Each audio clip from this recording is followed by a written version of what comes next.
Alors, les réseaux sociaux et les enfants, évidemment, il y a beaucoup de choses à dire. Déjà, il y a beaucoup de choses à dire aussi pour les adultes, mais enfin pour les enfants, moi je trouve ça terrible, je trouve que ça devient plus vite un fléau qu'un truc génial. Ça peut être très piégeux, non Aurélie, les réseaux sociaux? C'est les réseaux sociaux, mais c'est les écrans en général. C'est un vrai sujet d'inquiétude des parents, de friction au sein de la famille. C'est pour ça que si on peut avoir des bonnes habitudes tôt, ça va quand même aider à améliorer un peu les choses. D'accord, alors ce serait quoi du coup tes conseils de base? Qu'est-ce que tu veux aux parents qui viennent dehors dans ton cabinet? Les conseils de base à donner pour les écrans et les réseaux sociaux. Alors déjà par rapport aux écrans, parce que parfois les parents ils sont un peu perdus, surtout quand c'est ton premier. Quand tu as déjà un aîné, c'est un peu plus simple. Il y a Serge Tisseron qui est un psychiatre qui a fait un schéma qui s'appelle la règle des 3, 6, 9, 12 et je trouve que enfin, ce qu'il a fait, c'est hyper bien, ça donne des repères. Après, en tant que parent, évidemment, vous faites comme vous voulez. Si vous voulez faire plus âgé ou plus jeune, peu importe. Mais en tout cas, je trouve que ça donne un bon repère. Est-ce que tu l'as l'image ou Mais pas? bien sûr que je les regarde, même si j'ai pas mon truc, je suis presque organisé, regarde. Donc, pas d'écran avant 3 ans. Voilà, c'est vrai que avant 3 ans, on essaye de faire le maximum de jeux de manipulation. Enfin voilà, les jeux des puzzles, enfin voilà, des jeux d'imitation pour que les enfants voilà développent leur motricité et leur imagination. 6 ans, c'est pas de console de jeu avant l'âge de 6 ans, avec des règles de temps d'écran, de jours qui soient bien fixées à l'avance pour que ça évite les négos, les crispations, etc. Donc ça, c'est valable pour les jeux sur tablette, sur ordi, etc. Et surtout, le plus important, et ça c'est vraiment jusqu'à, si possible, 12 ans, on ne laisse pas les enfants devant un écran seuls. Il faut que ce soit dans une pièce, donc l'idéal c'est le salon, mais en tous les cas, voilà, une pièce commune, que les enfants ne soient pas seuls dans leur chambre. Après, pas d'internet avant 9 ans. Alors là aussi, on définit un temps d'écran, etc. Euh, Aussi dans une pièce commune, parce que ça permet, quand on passe, même si on est en train de ranger, tu vois, tu passes derrière, tu peux quand même un peu checker ce qu'ils voient et ce qu'ils entendent.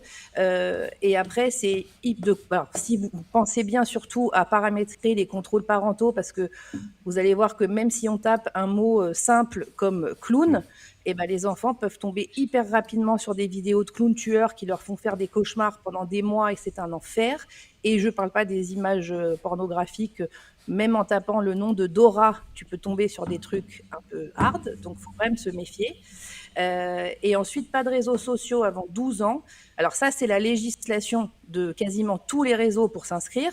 À part que là, bizarrement, tous les ados deviennent hyper forts en maths et arrivent tous à changer leur date de naissance. Et comme par hasard, ils ont tous 13, 14, 15. Donc là, la soustraction se fait hyper bien. Bien sûr. Bon, moi je suis d'accord avec toi sur les jeux. Ce que je trouve important sur les jeux vidéo, surtout, c'est d'accompagner l'enfant. Parce que moi je joue beaucoup aux jeux vidéo pour lui faire comprendre la frontière entre réalité et virtuel, quoi. Voilà. Exactement. Alors, quelles sont les conséquences du coup physiques et psychologiques pour les enfants quand ils consomment trop d'écrans et trop de réseaux sociaux? Alors là, je vais juste vous les lister parce que tout à l'heure, Cécile les a bien expliquées avec les conséquences physiques, physiologiques. Donc, je vais juste vous les lister. Il y a d'abord l'isolement social parce qu'en fait, les enfants vont commencer à préférer jouer sur leur ordi, sur leur tablette, sur leur console plutôt que de sortir. Il y en a qui vont prendre du poids parce qu'en fait, comme ils font moins d'activité physique, ils grossissent. Le retrait familial parce qu'en fait, au lieu de faire des temps en famille, ils vont plutôt être dans leur chambre ou sur leur téléphone, ce qui peut provoquer de l'agressivité, notamment quand on leur dit qu'il faut couper et qu'il faut venir à table. Souvent, c'est là qu'on va voir qu'ils peuvent s'énerver. La perte de sommeil, Cécile l'a bien expliqué avec la lumière bleue, etc., qui impacte sur le sommeil. Ça peut évidemment provoquer de l'échec scolaire parce que plutôt que de passer 1 heure à faire ses devoirs, très souvent, ils bâclent. Parce que parfois, en tant que parent, on peut dire tu fais d'abord tes devoirs et après tu pourras faire un peu de tel, un peu de jeu, machin. Ils vont bizarrement faire leurs devoirs hyper rapidement et tout va être fait très très vite. Ça peut faire des troubles anxieux, notamment pour certains jeux. Je ne vais pas les citer, mais tu sais, les jeux où en fait ça continue à agir pendant que tu n'es pas dessus. Et donc tu es hyper impatient de voir ce que ça a donné pendant ton absence. Donc en fait, c'est extrêmement addictif. Et d'ailleurs, ce côté addictif, il y a beaucoup de jeux vidéo qui ont été créés avec l'aide de chercheurs pour qu'en fait ça stimule un maximum de dopamine, qui est l'hormone du plaisir, et donc c'est ça en fait qui fait qu'on est complètement accro parce que ça active cette hormone-là et les difficultés de concentration dont Cécile a parlé aussi. D'accord, ouais, donc ça fait quand même beaucoup de choses. Et en tant que parent, à quel moment on doit se dire, ou on peut se dire que nos enfants consomment trop d'écran? Oui, alors ça, c'est important que vous ayez, parce que donc ça, c'est toutes les conséquences que je vous ai dit là, toutes les conséquences physiques et psychologiques négatives, mais parfois ça peut être un petit peu plus léger, donc c'est plus difficilement perceptible par les parents. En tout cas, quand vous sentez que votre enfant commence à baisser en estime de lui, que vous avez l'impression qu'il manque de confiance en lui, qu'il se dévalorise, que ça devient de plus en plus compliqué avec ses copains, ses copines, qu'il y a plus d'embrouilles, plus de disputes, que les notes commencent à baisser, or que vous avez l'impression que les devoirs sont faits, etc. Quand il y a quand même beaucoup plus de conflits dans la famille, c'est-à-dire que tout devient un petit peu... Alors, je ne parle pas des conflits classiques à certains âges des enfants, notamment à l'adolescence, et puis pour les plus petits, mais là, tu sens vraiment qu'il va y avoir des difficultés, en fait, comme si on ne se comprenait plus, avec beaucoup d'agressivité et du mal à communiquer correctement. Chez les plus petits, ils vont être hyper agités. Tu vas voir que, d'ailleurs, il y a des parents qui vont nous dire, quand j'arrête les écrans une semaine, tous les écrans, parce que des parents demandent si la télé est un écran. Donc oui, la télé est Ah un bah oui. écran. Ah oui. Oui, il y en a qui disent s'ils regardent un film, c'est pas vraiment un écran ou un dessin animé. Si, si, ça compte dans le temps d'écran. Et c'est vrai que quand on arrête les écrans pendant 7 jours, qu'on n'en met plus aucun, les parents disent tous, mais ça c'est 100%, c'est hallucinant comme il est plus calme, plus posé, il rejoue dans sa chambre, enfin voilà. Et si jamais ils sont trop, quand ils sont plus jeunes, ils prennent du retard dans les apprentissages, dans le développement du langage et de toutes les acquisitions motrices et langagières qu'ils doivent avoir. Et surtout, quand dès qu'il y a une contrariété, ils vont se réfugier dans les écrans parce que c'est vrai que l'énorme avantage des écrans, bah, c'est qu'ils ne vous contredisent pas, qu'ils sont toujours d'accord avec vous. Enfin, c'est beaucoup plus simple que les relations sociales, quoi. Il y a Ludovic qui nous dit sur le chat, mais est-ce qu'on peut pas dire la même chose des livres en gros? Il doit être fan des écrans lui, mais parce qu'un enfant peut aussi s'échapper dans un livre, être kéblo dans un livre. Oui, alors je dois dire que c'est quand même beaucoup plus rare et quand c'est le cas, les parents s'inquiètent. Les parents s'inquiètent un peu moins, mais ça peut quand même être problématique. Tu as des enfants, j'ai pas le mot, le prof de français va m'aider quand tu dévores les livres, ça s'appelle, je l'ai plus. Bah, tu dévores des livres, tu es. Livrovore, bouquinovore. Oui, livre. Ouais. Livre-au-vore, ça Là, tout de existe ou suite. ça n'existe pas?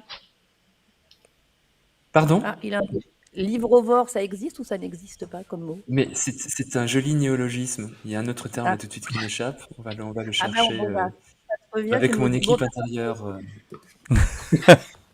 Bon, de toute façon, c'est assez rare, Attends. ça concerne quand même peu d'enfants, mais ça peut quand même être embêtant. Un enfant Ouais, qui, j'ai à trouvé. chaque fois... J'ai trouvé. Ah, Pardon. Oui, alors, parce qu'il y a vor et il y a phage. Donc c'est bibliophage, en fait. Voilà. ah ben, je l'avais pas du tout. Ok, Ouais, moi non sans plus. regret. Alors là, pas du tout, du tout, du tout. C'est joli, un bibliophage. Ouais. Bon, Phagos donc également. ça peut être, c'est pas dangereux, mais c'est moins dangereux. Mais les réseaux sociaux, quand même, et pour le coup, là, on l'entend quand même souvent, ça crée plein de problèmes, notamment le cyberharcèlement. C'est ça, les réseaux sociaux, ça peut être dangereux pour les enfants, quand même. Oui, et en fait, c'est pour ça que, en fait, il y a un vrai travail pédagogique à faire en tant que parent, parce que l'école le fait, mais pas beaucoup, parce qu'ils n'ont pas assez de temps dans les programmes. En fait, c'est pas juste de dire, en tant qu'adulte, en fait, je suis chiant et je comprends rien. C'est vraiment d'expliquer, parce qu'on a Oh là l'expérience, là. parce qu'on a le recul. Hein. Oui, oui. Non, il y a eu un mot étrange, pardon. C'est la censure du professeur de français. Oui, non, non, tout à fait. C'était quoi le mot étrange, Nicolas? Dis-le nous. Mais rien du tout. Non, ça peut être assez, oui, empoisonnant, assez ennuyeux, c'est vrai. Oui, oui. Ouais. Tout va bien, tout va bien. Donc, c'est vraiment important d'expliquer à vos enfants les réalités. Alors, il y a plein de trucs positifs, mais nous, en tant que parents, ça va être évidemment de les mettre plutôt en garde sur les dangers parce qu'il y a une étude de 2021 qui dit que 63% des 8 à 18 ans sont inscrits sur des réseaux sociaux. Et dans ce pourcentage-là, c'est quand même plus des 11, 12, 13 ans et ceux qui ne sont pas censés être autorisés à l'avoir. Donc d'abord, il y a effectivement le cyberharcèlement, parce que parfois, voilà, juste sur un truc physique, ils postent quelque chose qui leur paraît être anodin, ils sont en train de danser, ils se font une photo, et puis ils vont se prendre des messages d'insultes, enfin voilà, des trucs assez forts, des critiques et qui vont énormément les toucher, parce qu'il faut quand même être hyper costaud pour endosser une cinquantaine de messages par jour, même moins que ça, mais quand tous les jours on te dit t'es moche, t'es gros, t'es bizarre, enfin bon, voilà, ça c'est compliqué. Après, tu as aussi, il faut vraiment les prévenir sur tout ce qui est arnaque, mauvais conseils, incitation à faire des trucs dangereux. Il y en a qui vont se dire ah bah tiens j'ai vu que ce truc-là marchait bien, que tel médicament pouvait m'aider à perdre du poids, notamment pour les jeunes filles, etc. Voilà, parfois il y a sur des réseaux des gens qui font la promotion de produits qui sont interdits en France ou dangereux. Donc ça, c'est vraiment hyper important. Et surtout de leur parler par rapport au fait de poster des photos qui soient vraiment hyper au clair, qu'on peut réutiliser les contenus. T'en as qui vont faire des posts en se disant c'est une story, ça dure 24 heures, ou même qui postent un truc et qui le suppriment un quart d'heure après, réalisant qu'en fait c'était un peu une bêtise. Et vraiment leur expliquer le principe des screenshots, que bah voilà, ça peut être réutilisé, ça peut repasser dans les groupes classes, voilà, et qu'en gros les images elles restent sur Internet. Il y a aussi, alors parce que même si on met le contrôle parental, c'est vrai que c'est assez difficile de bloquer tous les contenus indésirables. Il y a plus de 82% d'enfants mineurs qui ont été exposés à du contenu pornographique. Et après, c'est des enfants qui peuvent venir consulter parce qu'en fait, ça les a un peu traumatisés. Il faut, en tant que parent, décortiquer que la sexualité, ça n'est pas comme dans les films porno. Enfin, après, il y a tout un travail en fait qui est plus long à faire une fois qu'ils ont été exposés que si on arrive un petit peu à prendre les trucs en amont. Et l'autre chose aussi qui est importante, c'est de leur parler qu'on peut faire des mauvaises rencontres sur Internet, qu'en fait, ils vont être potentiellement approchés ou, en tout cas, vont commencer à discuter avec des gens qui ne croiseraient jamais dans la vraie vie, qu'il y a des adultes qui se font des comptes avec une photo comme s'ils avaient 12 ans, 13 ans, qui vont adapter leur discours faisant croire à l'enfant qu'en fait ils ont le même âge qu'eux, et en fait c'est des adultes qui sont souvent dans des trucs un peu de perversion, et donc ça faut aussi les prévenir sur ça. Et la dernière chose qui je trouve est finalement la plus fréquente, c'est qu'en fait ça peut développer une mauvaise estime de soi ou une vision hyper négative de sa vie. D'avoir la mauvaise estime de soi, c'est l'utilisation excessive des filtres. Alors c'est sûr que nous tous, même si on se fait des vidéos avec des filtres, on se trouve a priori tous plus beaux, l'air moins fatigué, enfin bon, voilà. Ça dépend parce que regarde, tu vois, moi j'ai mis un filtre œil aujourd'hui et du coup ça marche moins bien. Oui, mais t'as pas mis le filtre qui te fait des lèvres un peu plus grosses, des yeux un peu plus machin, tu vois. Et en fait, ils sont tellement habitués à ne se prendre en photo que par l'utilisation des filtres qu'après, la vision de ton visage dans un miroir sans filtre peut être hyper difficile. Qui donc va avoir pour conséquence des besoins de faire de la chirurgie esthétique de plus en plus jeunes par rapport à des critères ou même à des gens qu'on voit. Il y a des jeunes qui ont 19, 20 ans, des influenceuses qui ont beaucoup de vues et qui ont déjà eu beaucoup recours à la chirurgie. Donc avec les filtres, tu te rapproches de ça et à la fin, tu as envie forcément de le faire. Donc ça, c'est un peu compliqué. Et la mauvaise vision de sa vie, c'est parce que parfois, tu vas suivre des comptes où c'est des gens qui vivent dans une super maison, avec une super piscine, ou qui s'achètent des trucs de marque pour les plus jeunes hyper souvent, qui ont tous les jours une nouvelle paire de baskets Canon, et toi tu te dis en fait moi mes parents, ma vie c'est nul, moi j'ai le droit que à Noël d'avoir un truc, enfin voilà, ça te donne quand même l'impression que ta vie est assez pourrie par rapport à celle des autres. Enfin ça c'est un peu pareil pour les adultes aussi quand même, c'est-à-dire que tu vois tout le monde, t'as l'impression qu'ils sont toujours en vacances aux Bahamas, à Tombouctou ou tu sais pas quoi. Enfin, je trouve que c'est le vrai fléau des réseaux sociaux pour le coup, c'est que ça crée un espèce de sentiment égotistique fou à vouloir montrer que les trucs sympas alors que c'est pas la vraie vie, tu vois. Et je trouve que c'est aussi valable pour les adultes ce que tu dis quand même.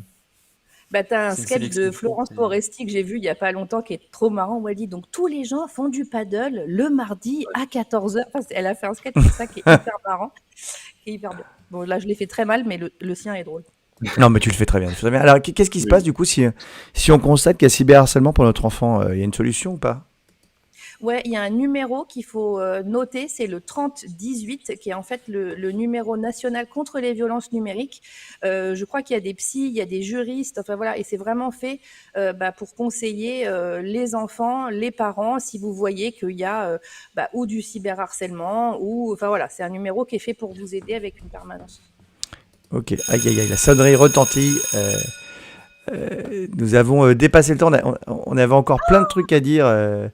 Aurélie, t'es en train de parler encore ou on t'entend plus ? Si, tu es là, tu es pas là ? Ouais, je suis là. Voilà, non, t'es en train de parler, on a encore plein de trucs à dire. Malheureusement, on a dépassé le timing, mais je te propose du coup, la prochaine fois, on recontinue un peu là-dessus parce que c'est quand même passionnant. Et qu'on reparle encore de... positifs et comment aider au quotidien pour que ça se passe bien et les côtés positifs parce qu'il y en a quand même plein.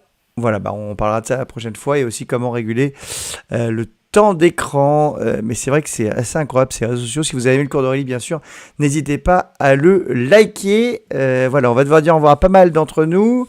Mon ami Nicolas, on te retrouve la semaine prochaine. On fera quoi la semaine prochaine, Nicolas ?